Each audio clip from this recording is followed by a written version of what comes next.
In the imperial year 2508, on Hexnicht, or the Witching Night, a mysterious figure rode through Devil Wood.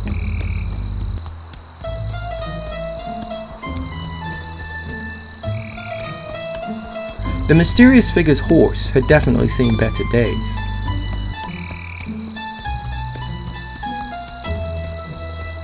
On and on the mysterious figure rode, until he came to a small manor house in the Moot.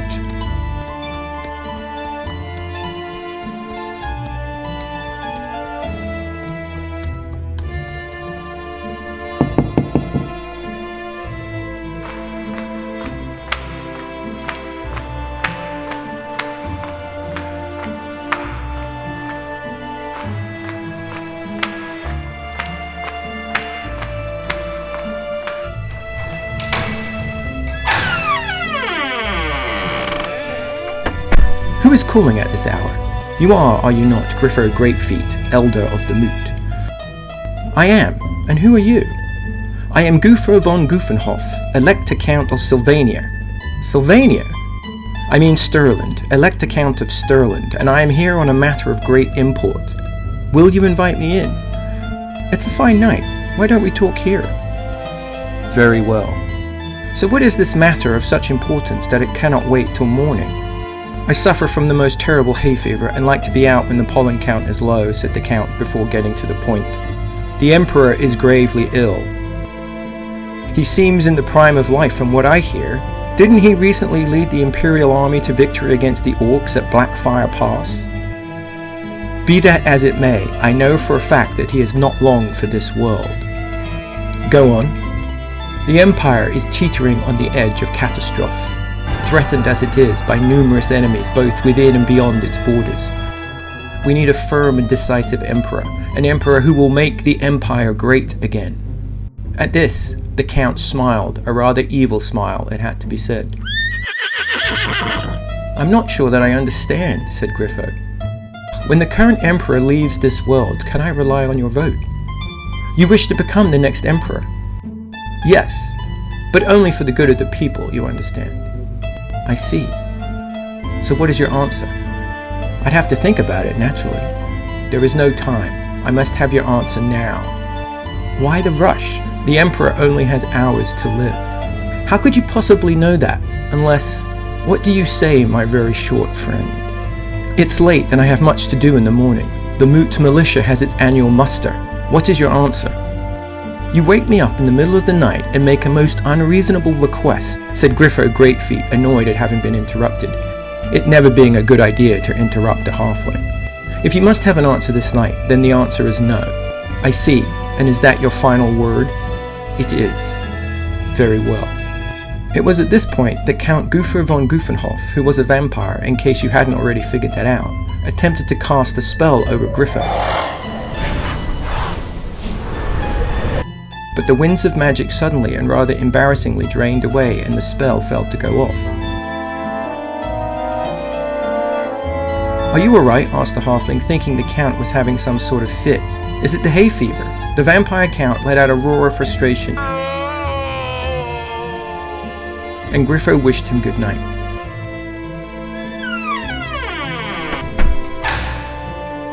The Count turned his horse, which had, as I've said before, definitely seen better days, and rode off into the night. For all wizards, no matter what type, absolutely hate it when their spells don't work.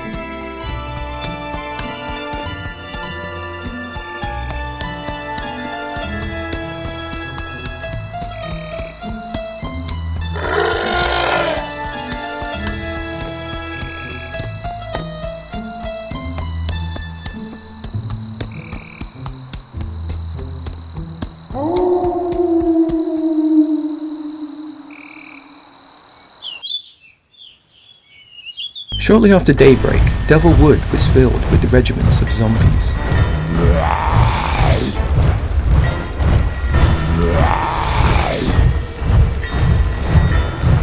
Each regiment was led by a vampire knight.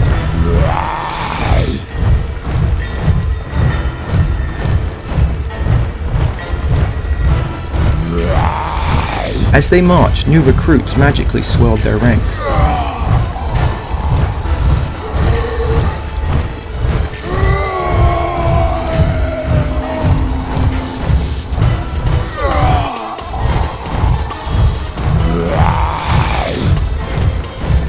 At the column's head was Count Griffo von Griffenhof.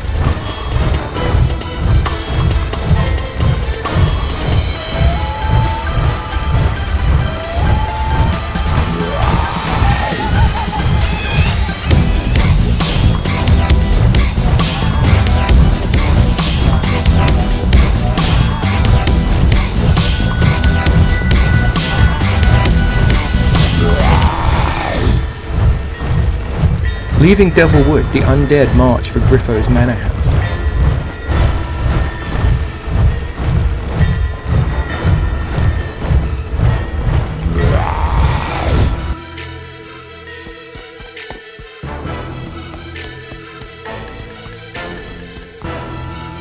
"I have returned," said Count Griffo von Griffenhof. "How's the hay fever?" asked Griffo Greatfeet from his tower. "Not too bad today, actually." "Glad to hear it." "Perhaps your replacement will be more amenable to my plan," said the Count. "Over my dead body," said Griffo Greatfeet defiantly. "That was sort of the plan," explained the Count. "Oh," said the halfling. The Count then had a regiment of zombies try to form a human pyramid to reach Griffo Greatfeet, but the zombies, who hadn't been that smart even when they had been alive, struggled. And one of the vampire knights suggested they just use the door. At this point, it was shortly after second breakfast, and the Moot Militia showed up for its annual muster.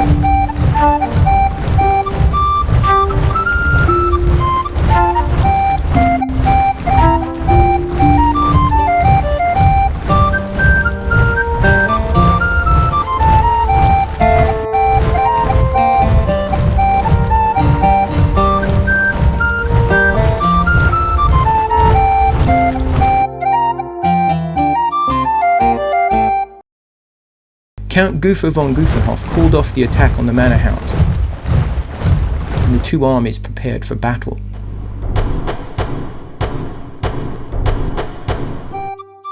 Griffo ordered the halflings to advance and fire on the undead.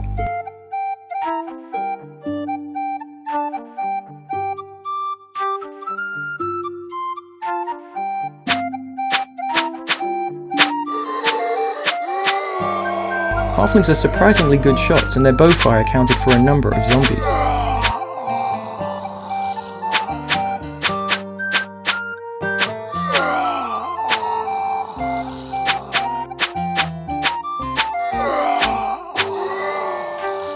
"Unleash the secret weapon," shouted Griffo from his tower. A cannon, manned by Imperial dwarves, was rolled into action. "Fire!"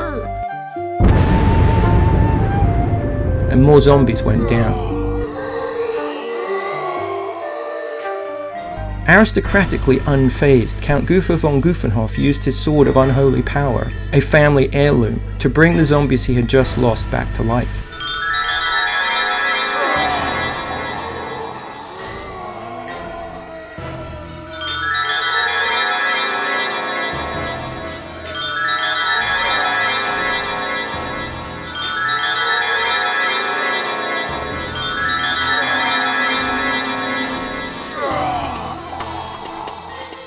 Then the Count cast Wind of Death, which killed a number of halfling archers and caused the rest of their unit to flee the battlefield. This, in turn, caused a nearby unit of swordsmen to leg it as well. While all this was going on, the undead continued to advance. Griffo ordered his militia forward once more, and they unleashed more arrows into the zombie ranks.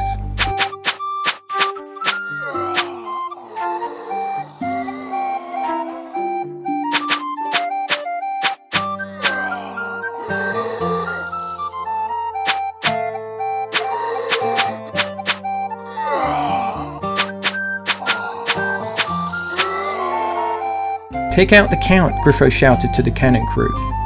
And the cannon was duly aimed at the Count. Fire! And the shot would have killed him had it not been for the protection of the cursed book, another magical heirloom the vampire never left home without. The Count then used his sword of unholy power to once more reanimate his losses.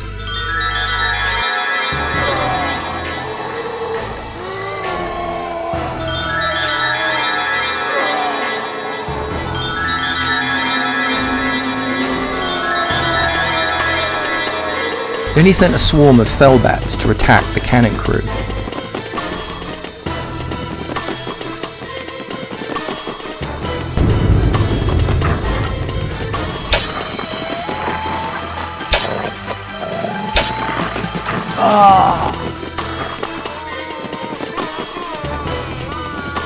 And the Imperial dwarves were driven back and killed.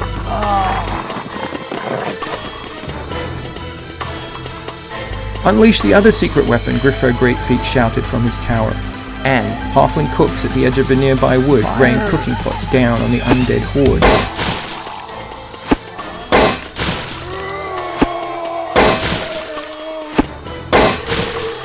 But the results were less than impressive. "The undead are attacking and we are fresh out of garlic," observed the head chef grimly. The zombies continued their advance.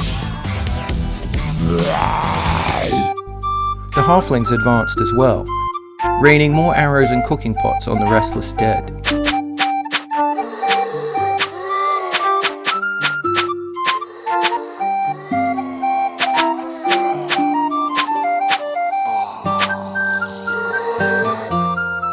Fire!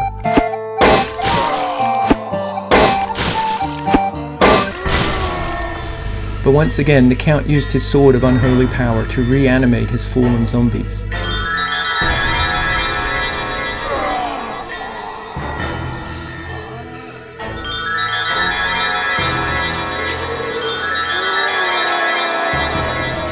Then he cast the spell Van Hale's Dance Macabre, moving his whole force closer to the halfling line.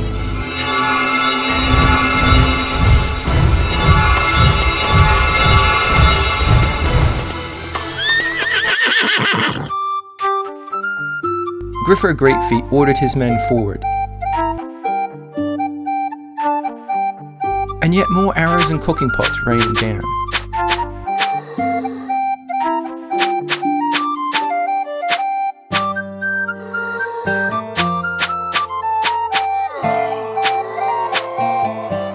Fire!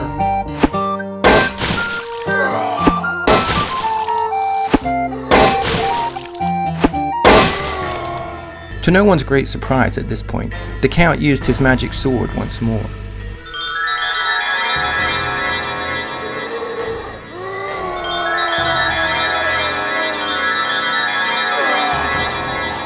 On the Count's command, the zombie regiment closest to the manor house charged a unit of halfling archers, who dropped their bows and ran. The zombies charged on into a regiment of halfling swordsmen, who stood their ground.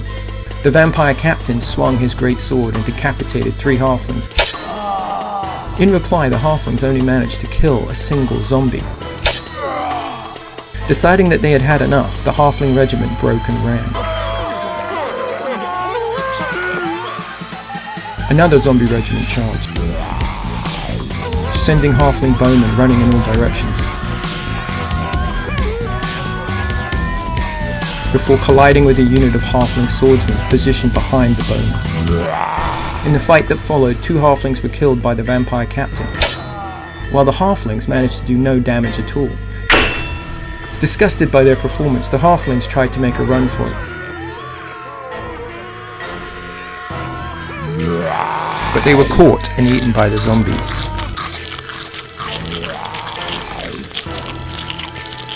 Even though their mates were being eaten alive nearby, the first halfling swordsman regiment pulled themselves together and stopped running. The rest of the undead army advanced.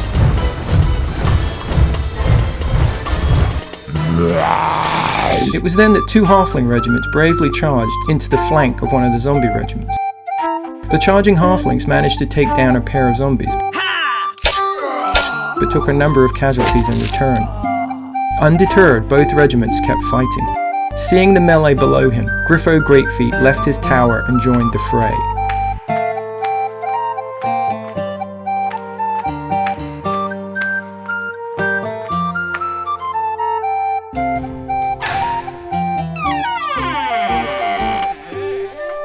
Wielding his magic sword, biting blade given to him by the Emperor himself, he killed a number of zombies.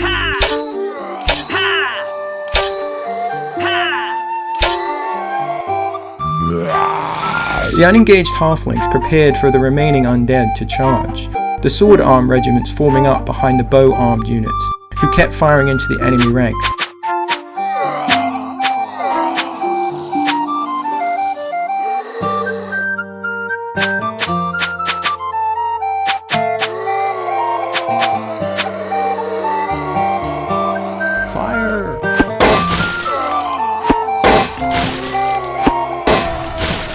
Even though they were sure the Count would cheat and use his magic sword to bring his losses back.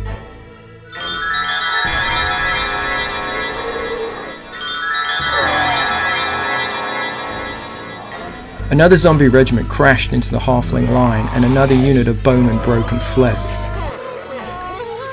Then another zombie regiment charged and more halfling archers ran for it.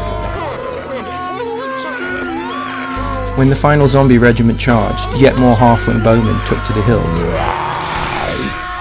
But the swordsmen behind the archers stood their ground.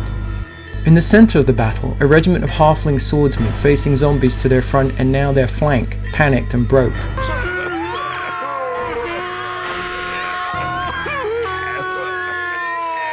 But the rest of the halfling line held. Count Griffo von Guffenhof, in the middle of the maelstrom, challenged the halfling captain to personal combat. The poor halfling accepted, and the count, with his sword of unholy power, got the better of him.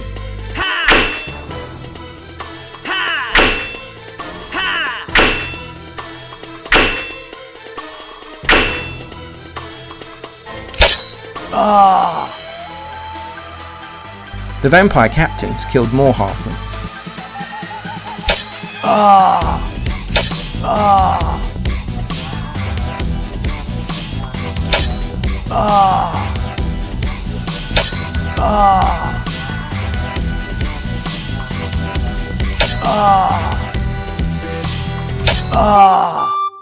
The halflings fought back, bringing down a number of zombies.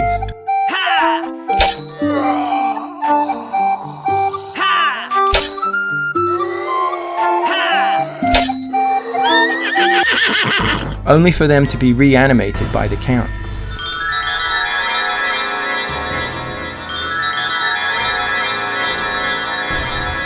The Count then cast the Wind of Death spell, and more halflings fell.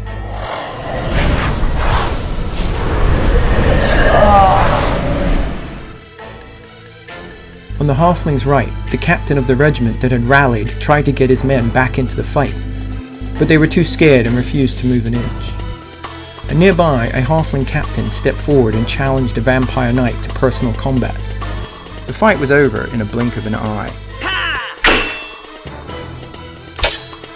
The Count and his vampire captains killed yet more halflings.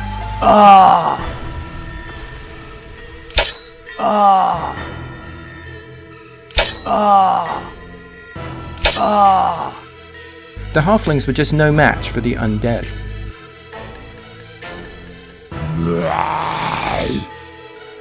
The battle was turning into a massacre.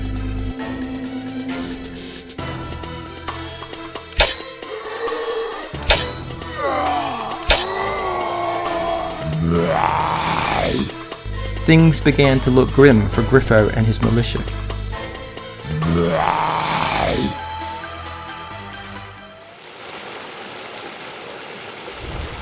Around brunch time, Grimgor's Giants, a regiment of ogre mercenaries, appeared from the direction of Aberheim. A number of halflings who had overslept marched along with them.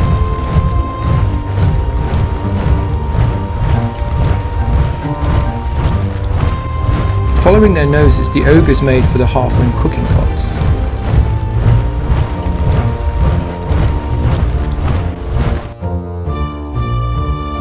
"No worse food," said Grimgor, the ogre leader, with a pained look on his massive face, as the halflings were preparing to fire again.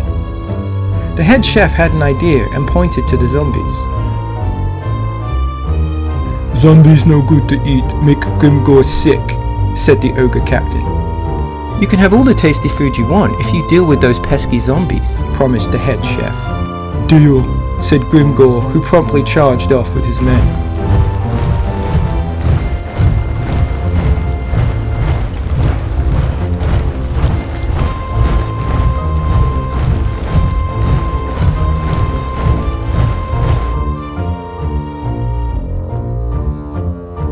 Grimgor's Giants crashed into the undead army. Zombie after zombie was cut down by the ogre's enormous hellbeards.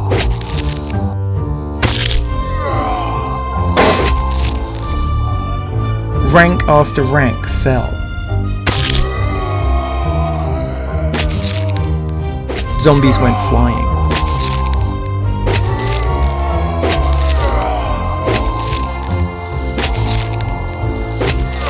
The zombies fought back, but were unable to take the ogres down.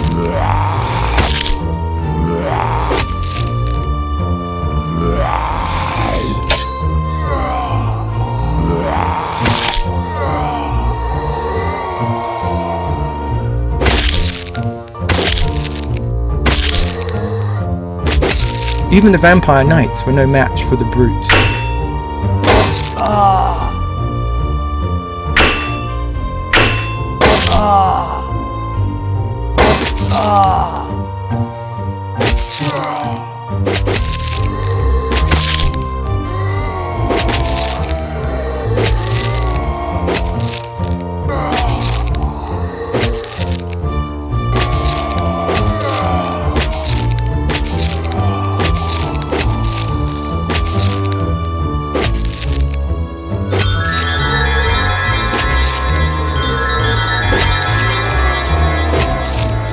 Unable to reanimate quickly enough to make up his losses, Count Griffo von Guffenhof rode over to the ogres to deal with them personally. First, the Count cast Wind of Death at them, but the ogres appeared unaffected, so the Count charged into hand-to-hand combat.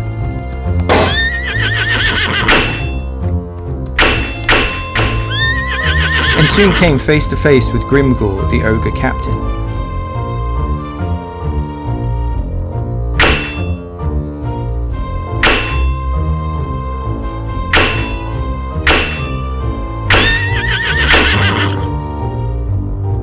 After an epic duel, Grimgor, the ogre captain, armed with his dragon slayer blade, got the better of the Count, and the vampire lord was killed.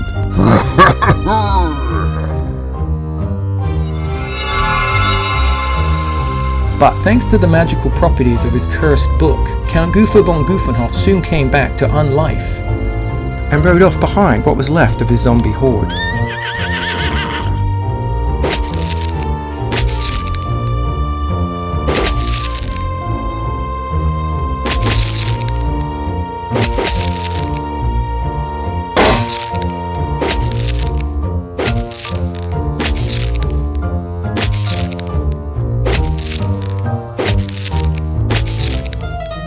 With his army disappearing before his eyes, and unliving by the rule of only undying once a day at the very most, the Count decided to make a tactical retreat.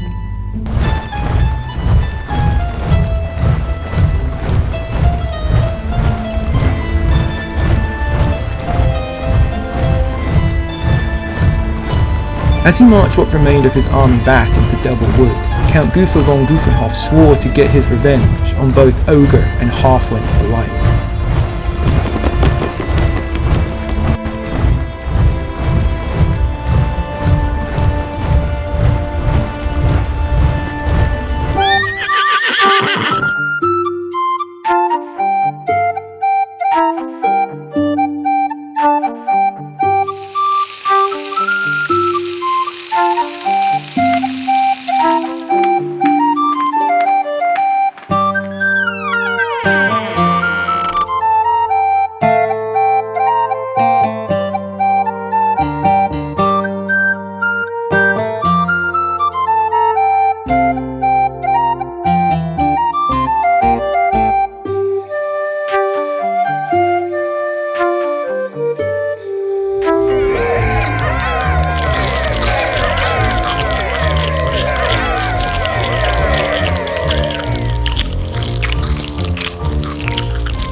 As for Griffo Greatfeet, Elder of the Moot, he came to consider the battle a bit of a draw, for the ogres who had won the day for him only marched away when they had eaten everything in his cellar.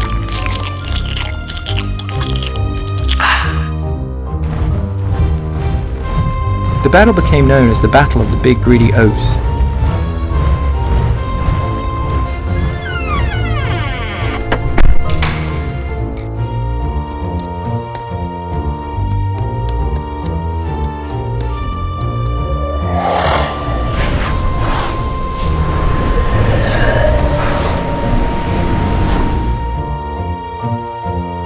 Disclaimer! Grimgord's Giants is a mercenary regiment of ogres, not actual giants.